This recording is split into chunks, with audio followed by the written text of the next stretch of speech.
Good afternoon, everyone. So we are here with second day's Q&A, and we seem to have certain number of reports. Avasarai Bhante, there are 6 reports.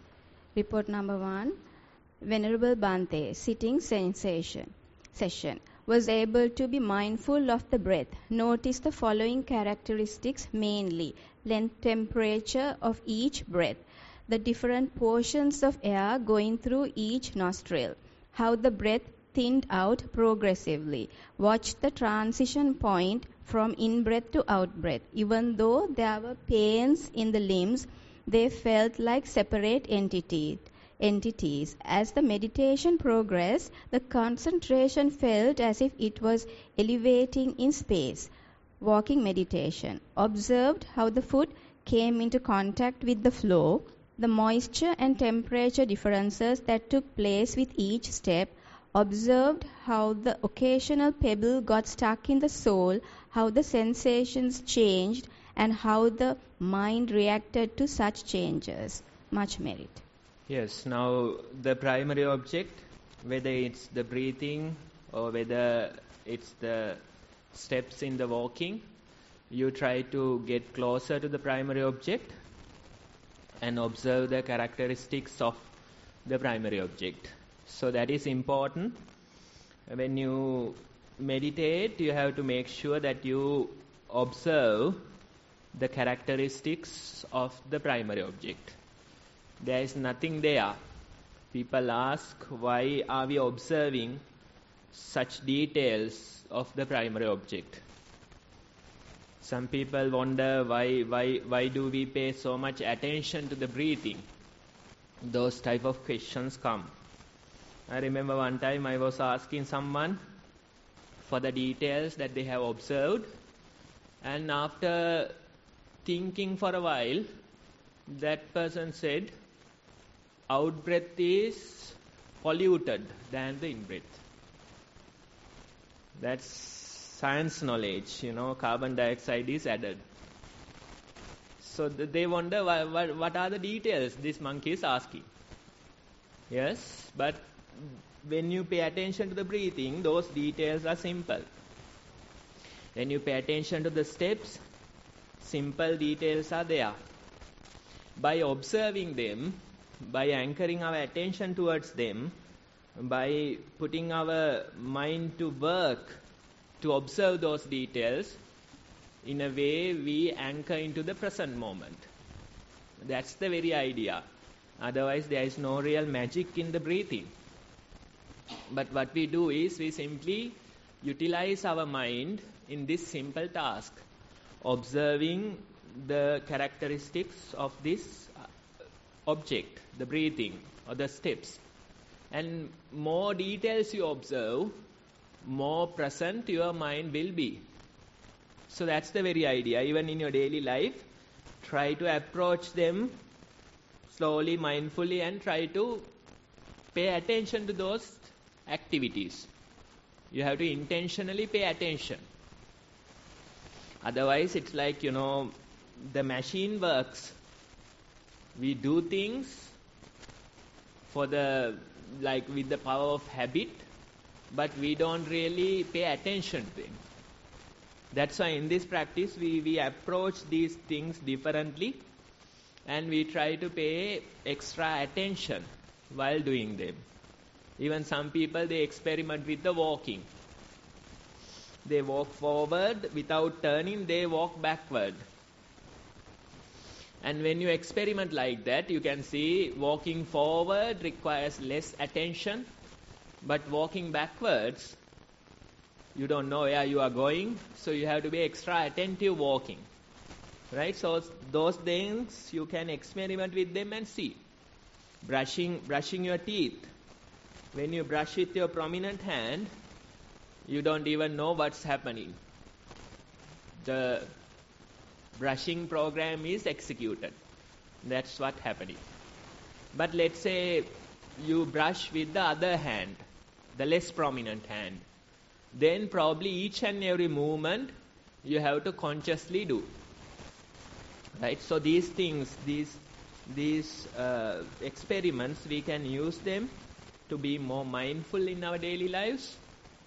Most of these things, they happen like a machine.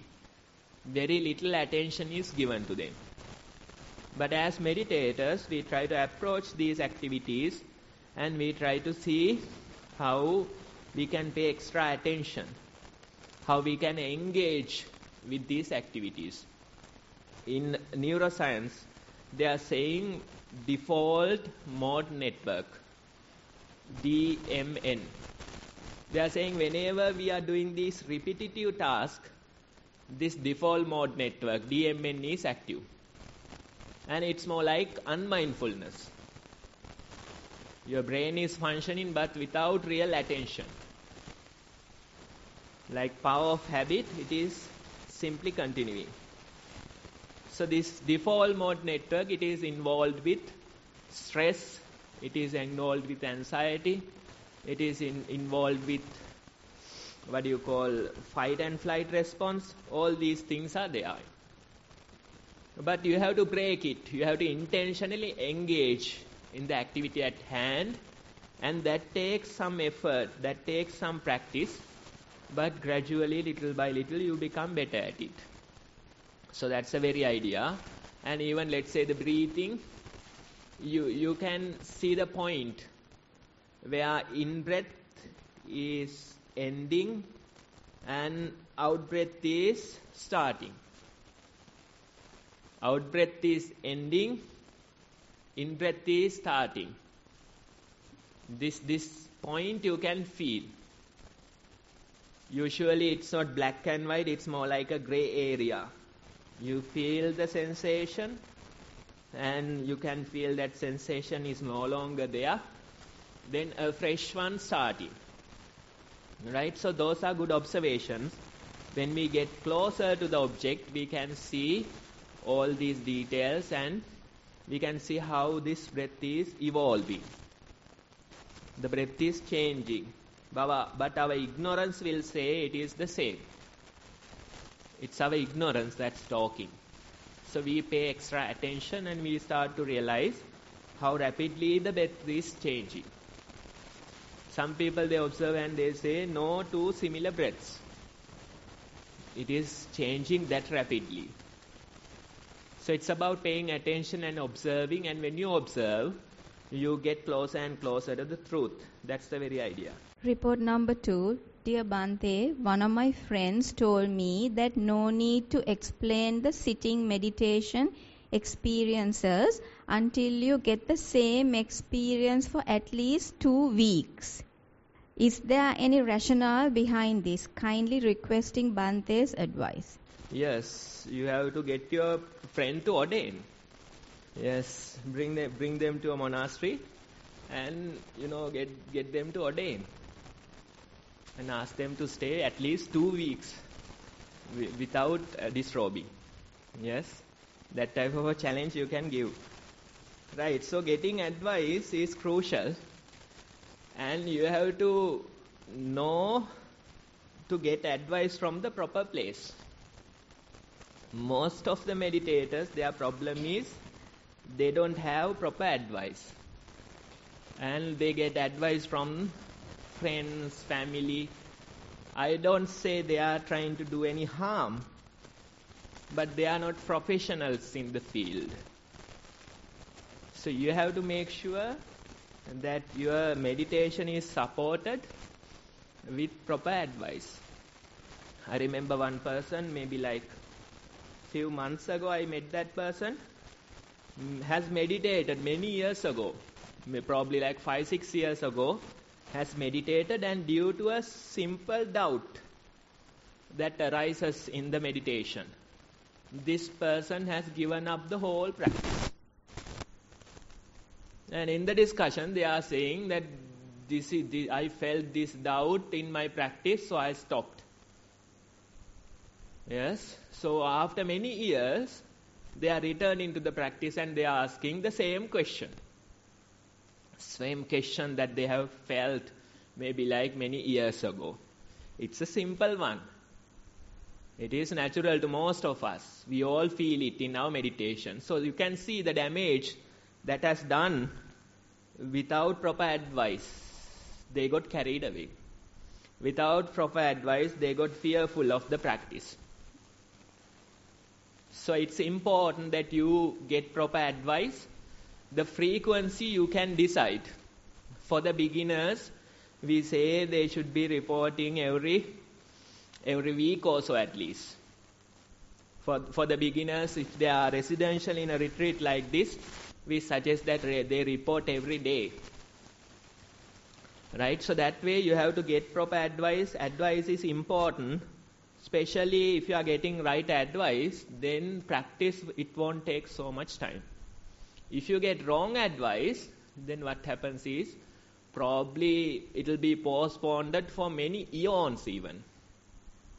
That's the reality. When you get into some kind of a wrong practice, wrong view, then it's not easy to get rid of that.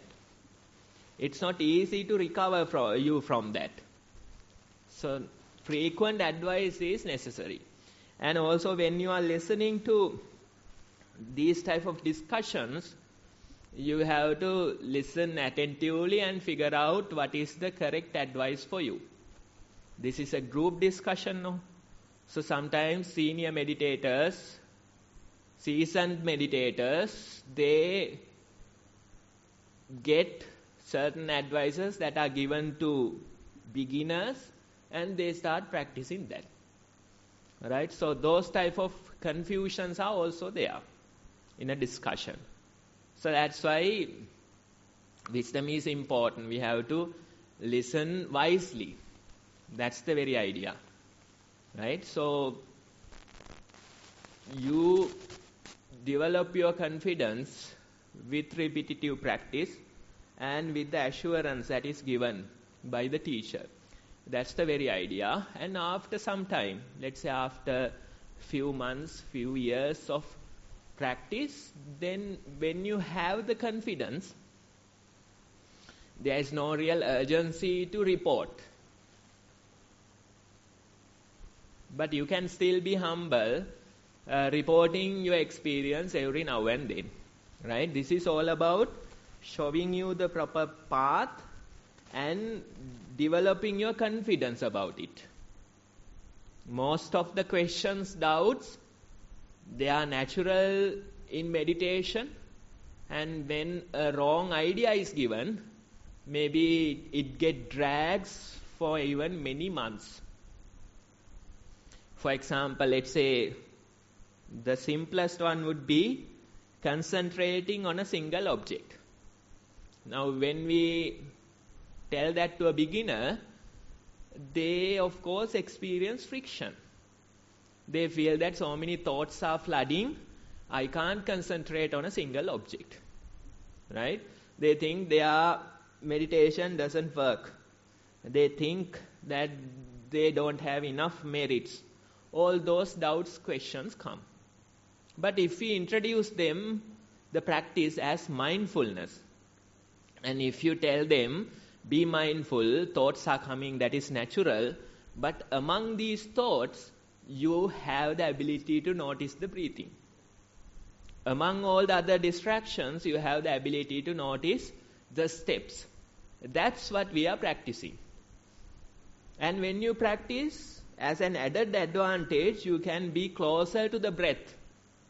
You can observe many breath cycles. That is an added advantage. The concentration is developed. But we have to make sure we are not practicing concentration. We are practicing mindfulness. As a result of mindful practice, concentration might appear. Yes, so that's added advantage. So that type of clear guidance is necessary. You have to tell them, okay, we are not practicing concentration. It is not about concentrating your mind on a single object. Instead, the whole practice is about being mindful. When you are with the breathing, you can be mindful that you are with the breathing. When your mind is all over the place, still you can be mindful that my mind is all over the place. When you hear sounds, still you can be mindful that I am hearing sounds. That's the very idea of the practice. So you can see the proper guidance is important. You yourself can decide the frequency. if you are confident about the practice, then probably you don't have to report every day. But if you have doubts, questions, then it's better to engage in the discussion and get them cleared. Report number 3. Walking and day to day. Felt softness on the feet. Felt tadagatiya of the tap, bottle. Then when I am having dane, I kept focus on the rasaya. Rasaya, rasa matrayak pamanakma bhava. When looking at the food, I noticed I got raga sita. But later I ate food very slowly to observe how small and the rasaya which felt on the tongue. I am glad now I have become a mindful eater. Bhante, this raga sita is very smart. As when having meals I notice it's raga. But when it comes to fashion, on how to look younger, I couldn't figure it out. I got raga sita. Bhante, when we try to stay fit with exercises, is this also a raga sita as per Satipatthana Sutta? How do we get rid of raga sita? Theruvan Saranai. Yes, so we are happy that you have become a mindful eater. Yes, every day you get many opportunities for that. Forget about the retreat. When you go back home, still you will be having few meals every day, few snacks, maybe few drinks. So these opportunities, you can utilize them to practice mindfulness. Be a mindful eater, be a mindful drinker. That way you can continue this practice in these occasions. Right? So that's one thing. Then let's say thinking that these things will develop ragahita, yes, you refrain from exercising. Even you refrain from eating probably. You refrain from taking a wash. Yes. What else are there? Yes, so refrain from everything. What will happen? Your family members will go crazy. Yes. This person has started the meditation. Earlier we were fine. At least wasn't smelling, right? Now we can't even live under the same roof. That shouldn't be the case, Those are like wrong ideas, wrong views. And for the sake of the meditation, you get into these weird kind of ideas and patterns. And that's why most people, they don't like meditation.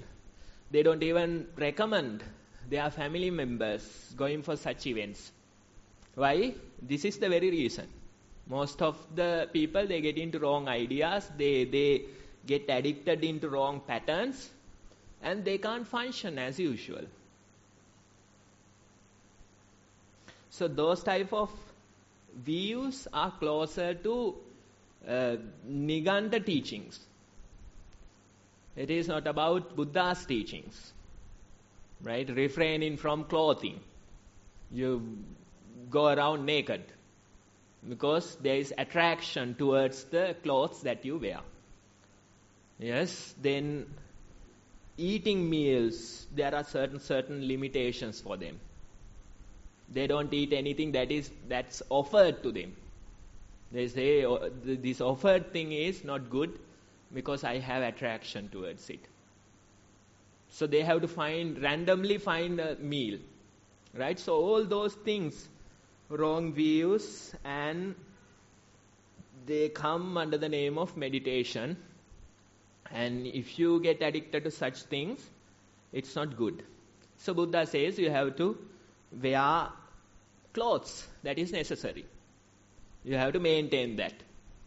Even for a monk, he is saying the monks should be pleasant to look at. If they are not taking washes, what will happen? It won't be pleasant to look at. If they are not washing their clothes, what will happen? It won't be pleasant to look at. And even the other people far away, they decide this practice is not good for me. Right? So you have to understand, this is not about refraining from our daily maintenance. It is necessary. We have to eat in order to live. We have to maintain this body. You have to care about your physical hygiene. Those things are necessary. But what we do is, while doing them, we try to be mindful, we do the reflection. That's the very idea. Eating meals, you can reflect on it. That's what you have done. Being mindful. That I am eating meals. See how the taste is varying. See how the desire for the food is varying. You start with lot of hunger. You start with lot of desire for the food. Gradually, when the stomach is getting full, you get sick and tired of the food at the end. So you can see this transformation. Using various other utilities, you can be mindful. Taking a wash, you can be mindful. Exercising, you can be mindful. So we are not against living. We try to, maintain this body. We do the necessary things. While doing them, we try to be mindful and see how craving, desire, these things are at work. That's the very idea. Now, let's say you refrain from doing these things. Still the same defilements will be there. Right? We can't simply avoid these things. We can't simply get rid of the defilements by escaping, avoiding. That's not happening. Most people, they think if they run to a secluded place, if they get away from the society, they'll be enlightened. That's not the case. You go to such a person after many years and see. Still they have the same lot. Earlier they were attracted towards these things. Now they have repulsion towards them. It's the same defilements, the two extremes, either attraction or repulsion. Right? So that's not the way. Instead, being mindful, do your things mindfully, and that's good. That way you reflect while eating meals, while using other things, you reflect, you are mindful. You see how the defilements, how the craving, how the desire, they are working behind this. That very observation is the way. You do your things probably even better than the earlier times. You exercise frequently. Exercising is good for you. And you eat healthy, you drink properly. The hydration is important for you. So all these things you do. You maintain your body properly while being attentive towards it. That's the very idea. Earlier we have been doing them, but we were ignorant. Now we pay extra attention and we continue this simple task. That's the way if you want to get rid of these defilements that you are talking. Report number 4, Thero Saranai, walking meditation. Focus was mainly on my heel. When it touched the ground, as the rain had washed away the finer sand, I felt more pressure on my heel and foot. Realized that each step felt different. Also felt a slight inner thunder when the foot heel touched the ground. Sitting meditation, tried concentrating on my nostrils, felt the air go in, felt that the gap is more between the exhale and next breath than the inhale or exhale. Exhale was shorter than the inhale. Day to day, my awareness was mainly when I was eating, felt the different textures and tastes of food. I tried to enjoy the garden when moving between buildings. Theruvan Saranai. Yes, so the practice is good, and when you keep up with your practice, you start to see certain observations. They are not bad, they simply are details that appear in because of our awareness. For example, when you place your feet, you can feel some kind of a vibration, probably up to here. Yes? So those things, it feels like something new. But actually what has happened was that you are becoming more attentive towards your body. And earlier also they have been there, but you didn't notice due to the ignorance or unmindfulness. Now you start to notice all these bodily functions. There are bones throughout the body. So this vibration, it goes through the bones. That's what you are feeling.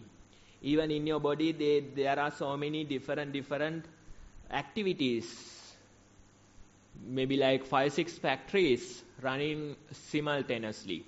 Breathing, digestion, temperature control, blood circulation, all those things are there. So it's like a factory in your body. And we say we don't notice any of them because of the ignorance. But when you start observing, you can feel these things become more prominent, and even throughout the day you start to feel them. You start to feel certain bodily sensations, vibrations throughout the day. And that's a good thing. You can use it in order to improve your mindfulness. Simply being with those vibrations, details, you get to be more attentive. That's the very idea. So that's why it's important to maintain a certain level of attention about your body. Even in your daily life, every now and then check in with your body. See how it feels. Maybe you feel a certain tension. You feel stressed. So those signs you can notice and probably take a break. We work for many hours on end. Probably in between we can take a mindful break. So that way you become more attentive of your body, and that approach is good to improve your practice. So that way continue your meditation. It's going to a very interesting phase. So we encourage you to keep up with your practice. Report number 5, Venerable Bhante, walking meditation, object, movement of the foot, observations. I could follow the movement of each foot from the first movement towards the end of the movement. The other foot starts moving and I focus on that foot. There is a shifting of the foot even after it is placed on the ground. But I didn't focus on that. Also notice the sound and ground. Duration 20 to 30 steps. Distractions. Things I have to do, thinking of future incidents which won't happen. That is making up incidents. Sitting meditations. Focus, breath on the tip of my nose. Observations. Initially, I felt the breath inside my nostrils as well, but later focus just on the tip of the nose. The in-breath was cool. The sound of the fans retreated to the background. I heard the koha very clearly. Other sounds didn't register. I was calm and not disturbed by distractions which did occur. Durations. I sat undisturbed for over an hour. There were a few long distractions, but others were fleeting. I can't say how long the unbroken sessions were. Distractions. Things I have to do, imaginary incidents. Some I can't say, though I know there was distraction. Day-to-day activities. Watched my steps as I walked from the hall to Kuti and within Kuti. Theruvan Saranai. Yes, so the basic practice is good. You mentioned something about, creating imaginary situations in your mind. So it's good that you are catching it. Because most of us, we have this, we create these imaginary situations and we worry about them sometimes. We try to face these situations. So this type of a mind we have. So it's good that you are catching it. Some people, they have this non-stop self-talk. It's always there, probably negatively biased. The self-talk is there and it's always about, negative things. Seeing fault in other people, cursing, blaming, those type of negatively biased self-talk or commentary. Those things are there. Right? So it is these things are natural to our mind, but we have to control them a little. How to control them? Simply by being mindful and not encouraging. That is important. Now, in many occasions, you have become mindful about these imaginary situations or about this self-talk, right? So that effort is important. When you are mindful, it is no longer self-talk. It is no longer imaginary scenarios. Instead, it becomes fuel to your meditation. These things thrive under the darkness of ignorance. That is what happening. When you are not attentive, without you even knowing, you are encouraging these things. Without you even knowing, creating more and more imaginary situations. Right? And when you cross a certain limit, then you feel fearful. Now they say, they identify some people that are called extreme dreaders. They create imaginary situations in their minds and they fear them. Their imagination is more fearful than the actual situation that might happen. So the imagination is more fearful than the real experience even. So whenever they imagine, they suffer the same. Even they suffer more. Right? So it is about suffering that you created in your mind. The Buddha's introduction about pain and suffering. Pain you can manage. Pain, let's say, your reality. But suffering is mind-made, domanassa. That part most of us can't bear. And that's why they ask, a broken heart mimic the pain of a broken arm. You know, when bones are broken, how painful that is. Right? If you have gone through such an experience, you know the pain. One of the extreme kind of pains that you can experience in your body. And a broken heart, emotional, can mimic that type of a pain. Most people, they would say broken arms are fine, but I can't deal with broken hearts. That difficult. That emotional part you can't bear. Right? So you can see those type of extreme levels of difficulty can be created in the mind made. And they are based on these imaginary situations. That's why they say extreme dreaders. They fear a situation, they create this imaginary picture, and it is more fearful than the actual experience. Right? And negative self-talk, such things, they can really destroy your life, seeing the negativity in each and every situation. Whatever happens, they will see the negative part only. There's this very nice Zen story about a mother. She has 2 daughters. One is married to a man who works in a rubber plantation. Another daughter is married to a man who repairs umbrellas. Right? So each and every day, when it is raining, this lady is thinking about the rubber plantation. My daughter will be suffering. They can't earn because of the rain. When it is sunny, then this woman is thinking about the umbrella man. They have no business because there is no rain. So always suffering. Whether it is raining, suffering. Whether it is sunny, suffering. Because that attitude in the mind, always seeing the negativity. Always seeing the worst in a situation. Right? So these things are common to us. We all have them into a certain level. So catching these things in act, that is important. Right? See how these imaginary situations are created time after time. With that awareness, return to something real, like bodily sensations.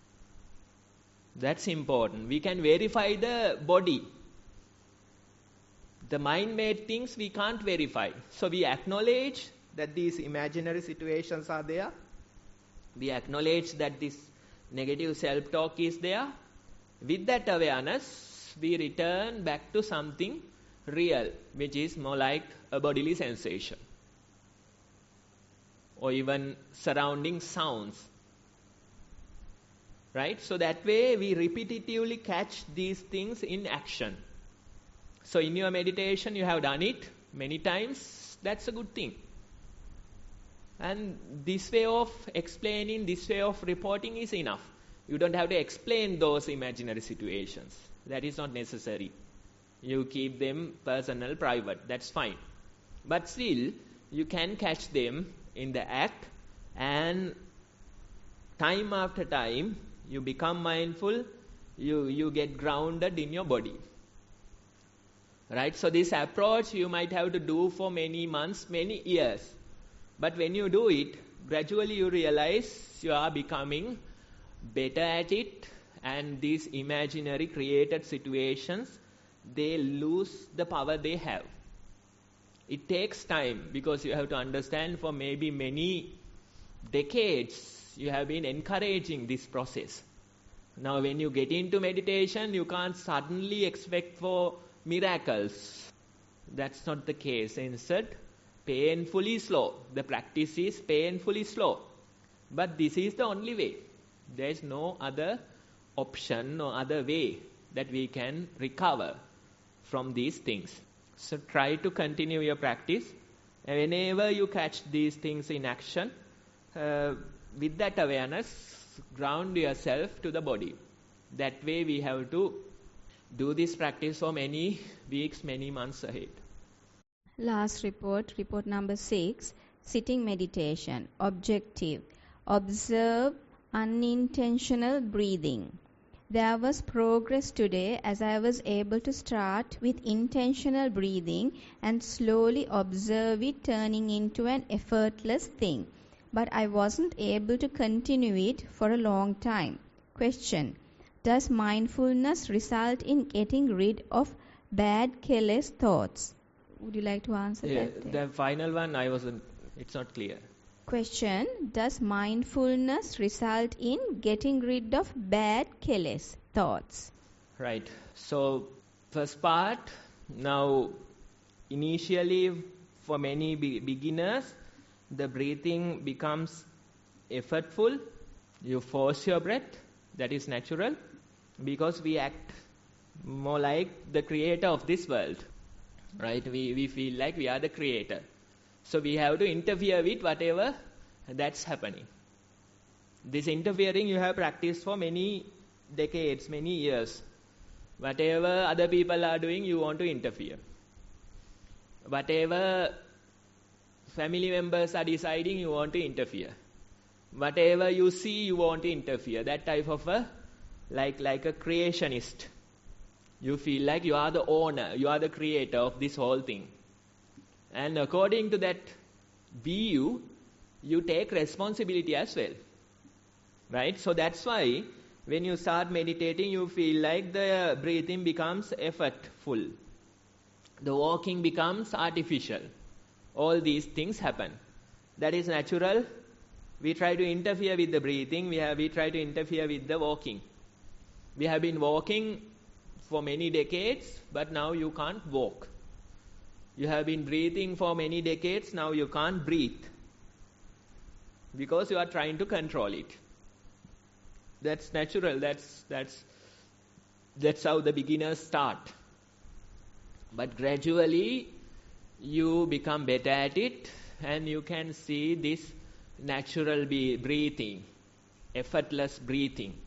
and you can simply observe it. So that ability you are developing, but you have to master it. You have to do it many times.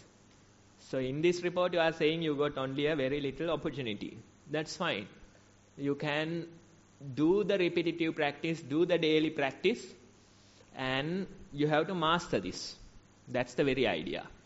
Then when you master, you realize even the meditation, it was so effortful initially. But when you meditate for some time, when you master the meditation, you realize the meditation becomes effortless. That ability will be developed. Right? That's one thing. Then don't try to get rid of kilesas. Let them be. Yes? Because, we have been traveling through eternity with these kilesas. They have been our body. And suddenly you become a meditator and you want to get rid of them. That's not nice, no? Yes? So you have to be compassionate towards them. Let them be. They too should have a roof. Yes, that is necessary. So just catch them in the act. That is the very idea we are giving. If you start getting rid of them, that's not how it works. You have to know them, see them. Only by knowing and seeing, you can get rid of these things. So getting rid of is not the way. Let them be. When they are there only, you can see and know them. Right? Many people, when they become practitioners, they try to suppress it. Suppressing is no good. Because you can suppress for a short while, but naturally they will resurface. So Buddha says, Janato passato asavanam khayam vadami. No ajanato, no apassato. Only by knowing and seeing, you can get rid of these defilements. Not by not knowing and not seeing. Right? So let them be. You simply try to, use them as a part of your practice. You see them in act. Catch them in the act. That's the very idea. Otherwise, if they tell you to get rid of them, then that will become a great obstacle for your own practice. Second part, sitting meditation, concentrate on stomach rising up and down. It's my second day. I could not concentrate much yesterday because I got a lot of other thoughts making me sleepy. Today I tried meditating outside and I could concentrate much better because I was more alert since I was outside. It's near impossible for me to do it indoors without feeling sleepy. Please recommend a way I can do it indoors. Walking meditation, concentrate on my steps. It's getting easier compared to yesterday, easier to concentrate. I walked first and then did sitting meditation, which really helped me keep me focused. Thero Saranai. Yes, so you have to understand, all of us, we have to go through this very process. All of us, we started as beginners and we were going through this process. Right? So it's not new to you. It's not unique only to you. No, all the practitioners, they go through this phase and they feel like indoors I can't meditate, outdoors I can manage, walking I can't do like this, sitting I can't do. All these thoughts, judgments, they appear. That is natural. But we are glad that you have started. Now you are on the path, now you are on the journey. Right? So gradually the practice will be developed and you have to give it some time. You have to try different ways. Try sitting outdoors, try sitting indoors, try walking in different locations. So that way you keep practicing, and when you keep practicing, you really improve that ability. And sleepiness is natural to many beginners because you come with this baggage of sleep deprivation. Right? And when you sit in meditation, suddenly out of the world kind of a sleepiness appears. You have been carrying this baggage. You are sleep deprived. And that's why this comes.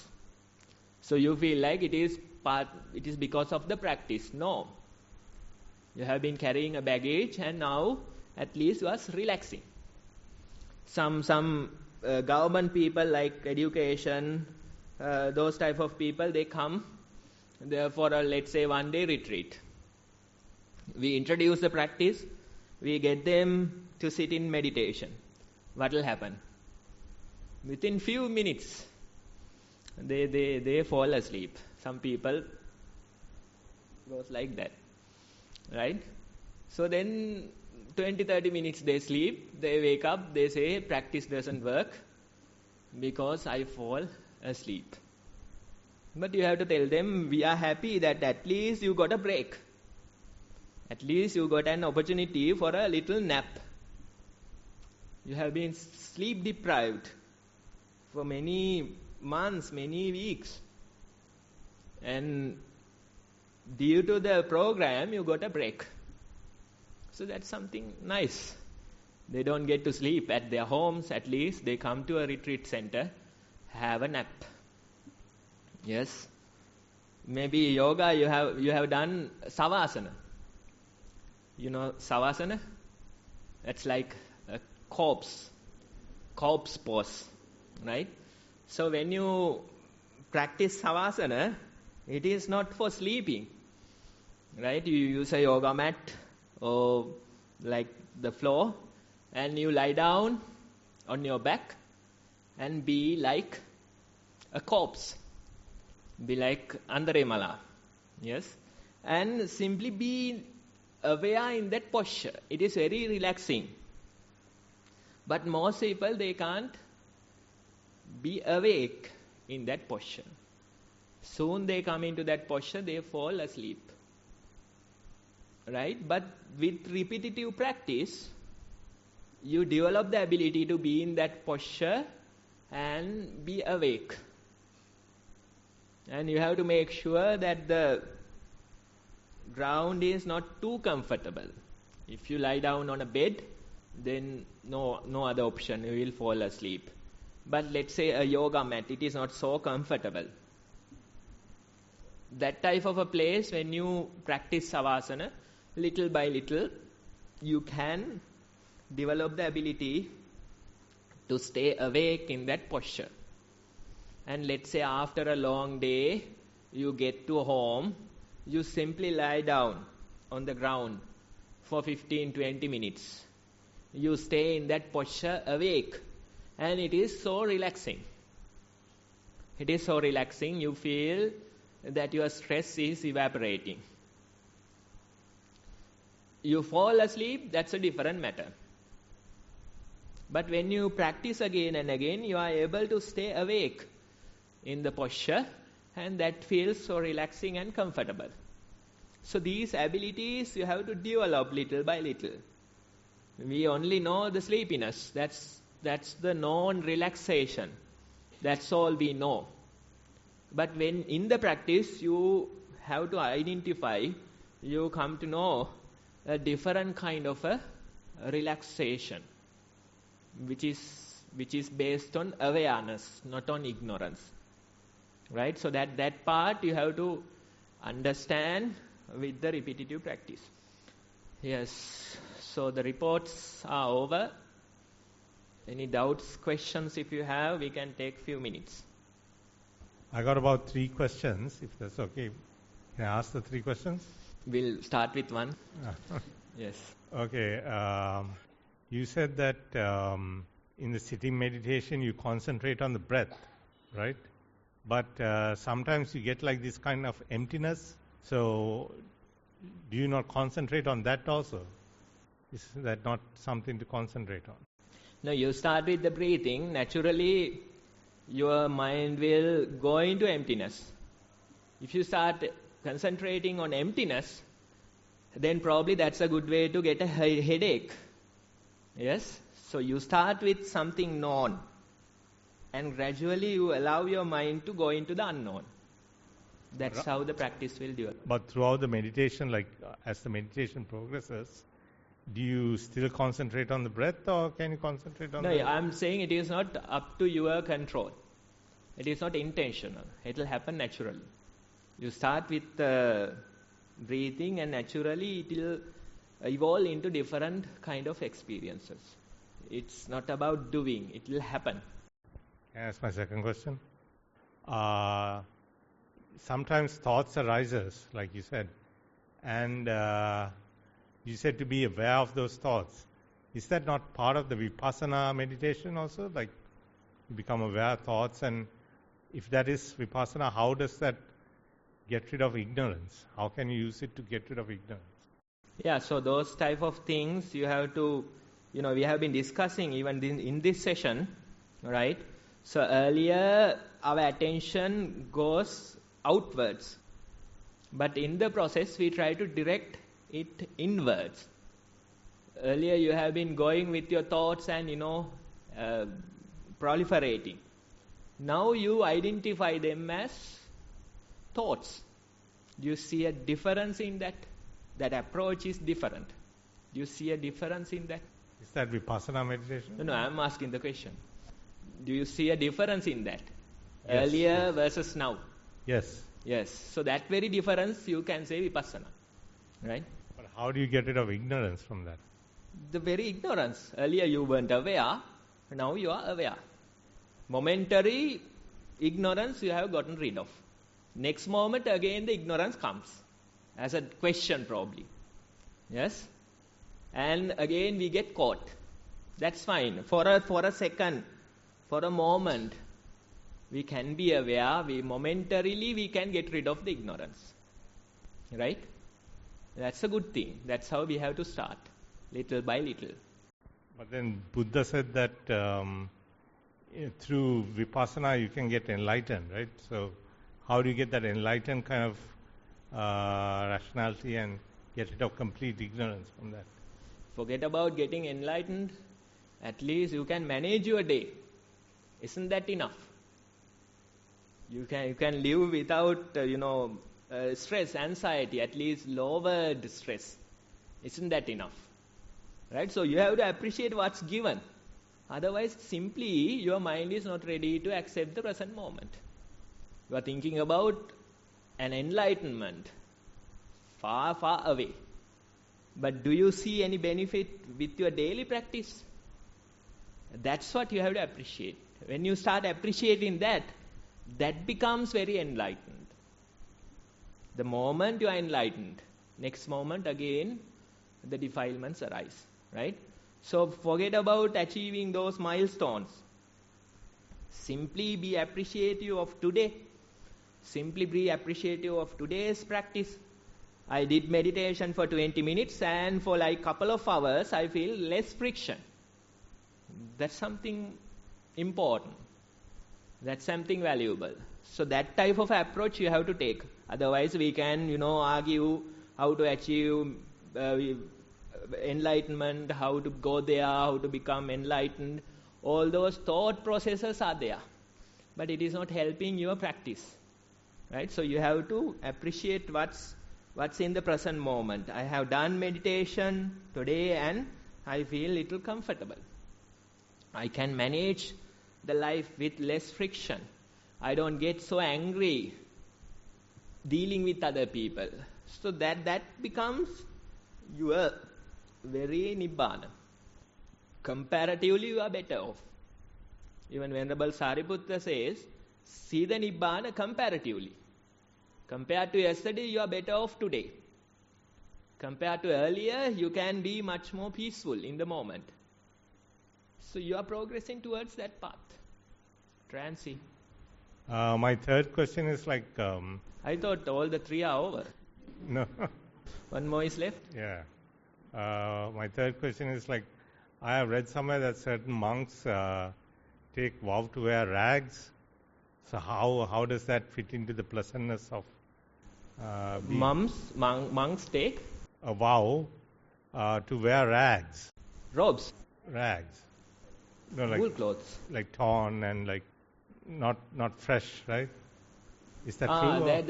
That's a special rule. Pansukula. Yes. So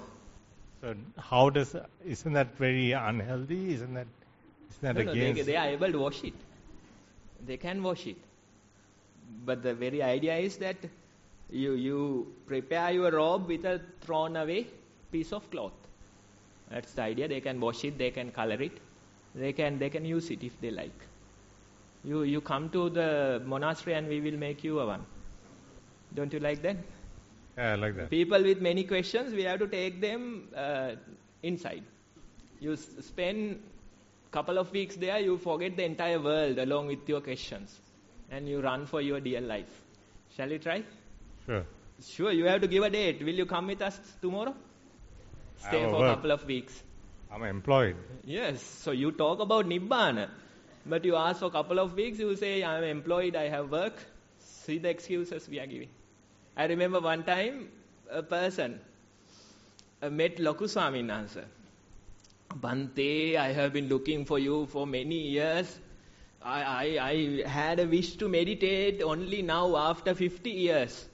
My wish is coming through. Bhante, please give me meditation advice. To Loku Swamin Wahanse. Then he said, okay, be residential today. This person was shocked. He was giving all the excuses in the world. Bhante, today I can't do. I didn't bring any clothes, no. And I have work tomorrow. My children are waiting for me. All the excuses are given. So you can see their mentality. People have this very idea, romantic idea of meditating someday. But if it comes to today, no. I can't do it. So you have to come and stay. Couple of weeks, I'm not asking for a long time. Take your annual leave. Come and become residential for a couple of weeks. Try. You have to give a date. You become committed. Even retreat organizers, they have the same problem. 100 people registered. Now, tonight. Today, no? Today, is it? Today, another 10-day retreat is starting. She must know. Yeah. So, usually, the day before the retreat, 100 people are there. But you probably like 20 people cancel the day before. They give various excuses. They call, they say, very sorry, I have this problem. And they explain about that problem probably like for 10 minutes. Then they say, somebody else will come and say, I have a sickness, I am sick, I can't come. All those excuses are given to postpone this. Right? So that type of attitude we have in our mind, but somehow we have to force it through. Force through the process, and one day you, without even much thinking, you join a retreat. And when you go there, probably you'll have to stay a few days till it's over. Right? Your phone is not with you, they have taken the phone, so you can't leave. Right? All these problems come, so somehow probably cursing in your mind, you will stay for the given time. Right? So that way you have to try. You have to jump into the water. Then only you will learn how to swim. Try and see. No more questions. Okay, then we will conclude. Exactly 1 hour we have taken. And in couple of hours at 4, we will meet for today's Dhamma talk.